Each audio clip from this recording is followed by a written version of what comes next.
The morning I found my bakery empty, I stood in shock. Everything was gone. Big mixers, special ovens, even the wooden rolling pins my grandmother had given me. But the worst part, my recipe book was missing. It wasn't just a book. It held my family's secret recipes, passed down for 3 generations. My name is Sophie Chin. I'm 32 years old, and I was watching my husband destroy everything I had worked for. Looking for something? James's voice echoed in the empty kitchen. He stood in the doorway, holding my grandmother's recipe book. "Why?" I whispered. "Why would you do this?" He smiled, the same charming smile that had fooled me 5 years ago. "Business, darling. Your bakery was doing so well. I thought, why not expand? But there can only be one top bakery in this neighborhood." I should have seen the signs. The late night calls, the secret meetings, how he suddenly cared about my bakery after ignoring it for years. But I trusted him. I never thought he would do something like this. "Those recipes are my family's legacy," I said as he flipped through the pages carelessly. James laughed. "Legacy doesn't pay the bills. But these recipes? They'll make me rich." James' Artisan Bakery opens next week, right across the street. I glanced out the window. The new sign was already up, his name shining in gold letters. "You're using my family's recipes to compete with me." "Compete?" He smirked. "There won't be any competition. I took everything, your equipment, your suppliers, even your head baker, Mike. Face it, Sophie, you're finished." What James didn't know. I had expected something like this. Not exactly this. I trusted him too much to think he'd go this far. But my grandmother had taught me well.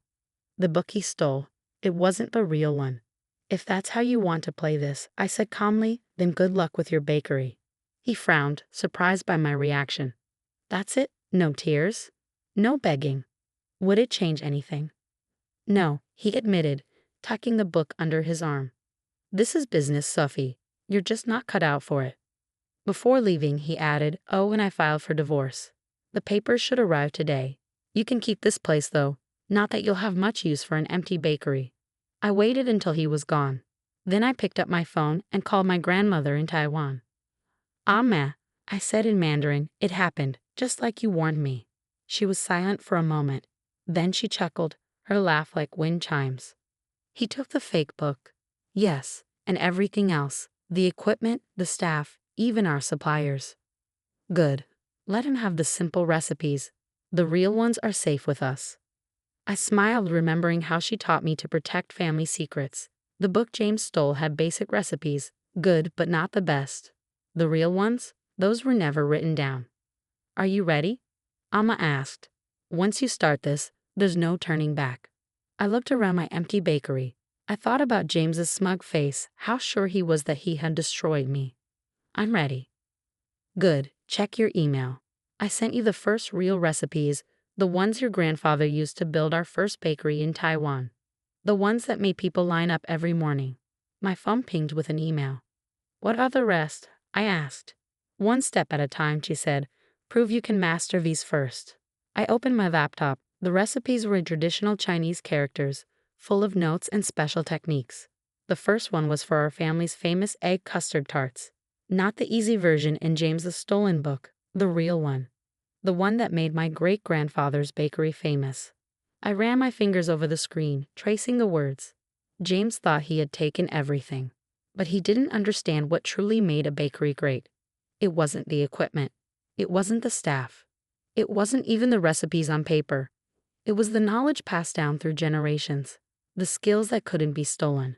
The secrets that lived in my hands and heart. Just then, my phone buzzed with a message from Mike, my old head baker. "Mike? Sophie, I'm sorry. James offered double my salary.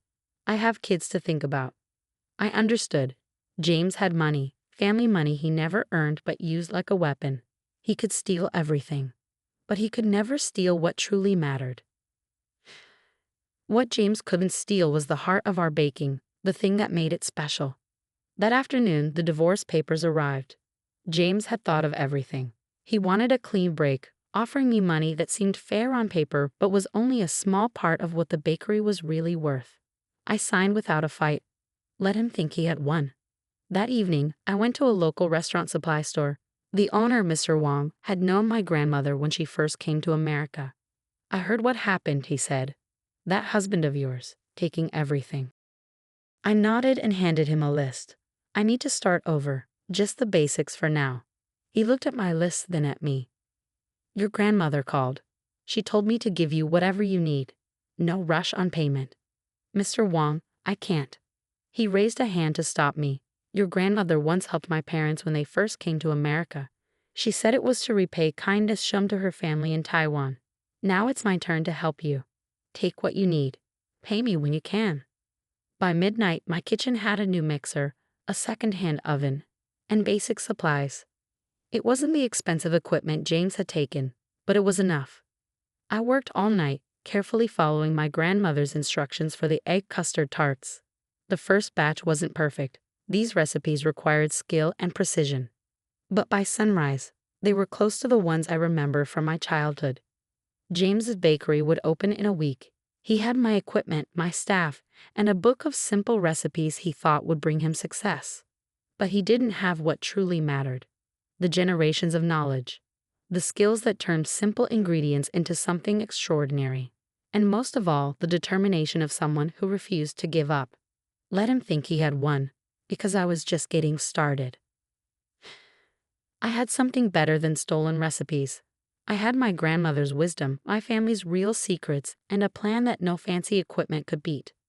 The morning James's bakery opened, I watched from my empty storefront as crowds lined up outside his shop. He had advertised aggressively, calling himself the new premium bakery in town.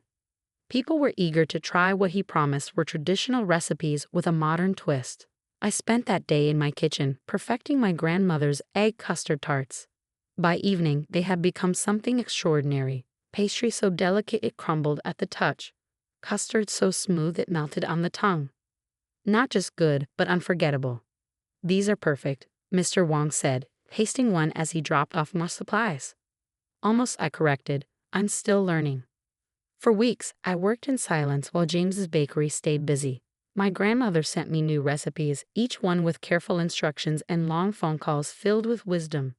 Then I saw the first cracks in James's success. One morning, outside his bakery, I spotted Mike, my former head baker, arguing with him. These aren't working, Mike said, holding my old recipes. The measurements are right, but something's missing. Customers are complaining. James waved his hands, clearly frustrated. He had my recipes, but the results weren't what he expected. That's when I made my move. I took a box of my perfectly baked parts to Mrs. Lee's tea shop, 2 blocks away. She had been a regular at my bakery before James took over. Sophie, she said, hugging me. We've missed you. That new place, it's just not the same. Would you like to sell these? I asked, opening the box. Exclusively in your shop? She took a bite and her eyes widened. These are even better than before. How much? Let's start small, 1 dozen every morning.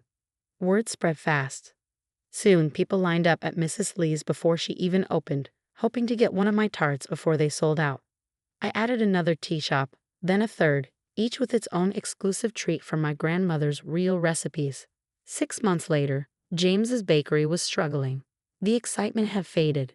People realized his pastries, while decent, weren't special. His stolen recipes weren't enough. That's when my grandmother sent the next set of recipes, the ones for our family's famous mooncakes. Perfect timing, she said on our nightly call. Mid-Autumn Festival is coming. These were your great-grandfather's pride. I spent weeks practicing, learning every small detail that made our mooncakes different. The balance of flavors, the precise ingredients, the golden crust. When the festival arrived, my mooncakes were everywhere, sold at the best tea shops and restaurants in the city. People couldn't stop talking about them. James noticed. He had to. His bakery was losing customers, and his stolen recipes weren't bringing them back. One evening, he showed up at my door, still in his chef's coat. How are you doing this? He demanded. I have your recipes. I have better equipment. I have everything that made your bakery successful. I wiped flour from my hands and looked at him. Do you? I asked. Or do you just have a piece of paper with measurements? Because baking isn't just about following instructions.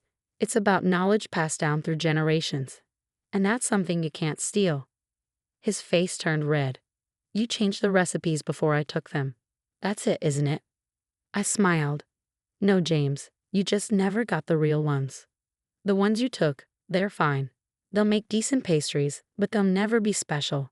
This isn't over, he said angrily. Actually, it is, I replied. Check your sales. Check your reviews. People can tell the difference between something real and something copied. Over the next year, I grew my business, slowly, carefully. Each recipe my grandmother sent became a signature item at a different shop. No big bakery, no flashy ads. Just quality, tradition, and the knowledge that real success can't be stolen. James tried everything to compete. He hired new bakers, bought even fancier equipment, and ran big promotions. But no matter what he did, he couldn't make his bakery special. He didn't have the generations of knowledge behind the recipes. 18 months after taking my bakery, James's business was failing. I heard he was trying to sell it, but no one wanted a struggling bakery with bad reviews. That's when my grandmother called. It's time, she said. You're ready for the last set of recipes, the most special ones. When she arrived, she carried a small, old notebook, the real family recipe book passed down for generations. Inside were the recipes that had made our family's bakery in Taiwan famous. Your great-grandfather started with nothing, she told me as we sat in my kitchen. Just knowledge and determination. Sometimes, losing everything helps you build something even stronger. For 2 weeks, she taught me the final techniques, sharing stories of our family's history. Each recipe came with a lesson, a piece of wisdom passed down through generations. The day she left, she hugged me tight. You've built something beautiful, Sophie, not just a business, but a legacy. A month later, I got an email from James's lawyer. James wanted to sell me his bakery, everything including the equipment, for a low price. His business was failing, and he needed a way out. I thought about the day he had taken everything from me, so confident that my bakery's success would be his. Now he was trying to sell it all back. My answer was simple: no, thank you. I had built something better. My business had grown into a network of specialty shops across the city, each one selling pastries made from my family's real recipes. People traveled from other states to buy my mooncakes during the Mid-Autumn Festival. Food magazines wrote about my traditional pastries, calling them the best in the city. 6 months later, James's bakery closed for good. I watched as he took down his sign, remembering how he had once told me there was only room for one premium bakery in the neighborhood. He had been right. That day, I stood in my own kitchen, now fully stocked with tools I had bought myself, and baked a fresh batch of egg custard tarts. As their warm, familiar scent filled the air, I thought about everything I had overcome.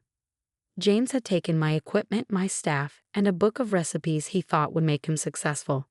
But he never understood what really mattered: the knowledge passed down through generations, the skills that couldn't be stolen, and the strength that comes from rebuilding. My phone buzzed with a message from my grandmother. Ready for the next chapter. I looked at the lines of customers outside my partner shops, waiting for something real, something made with care, something special. I smiled and typed back, ready. Because losing everything hadn't ended my dream. It had made me unstoppable.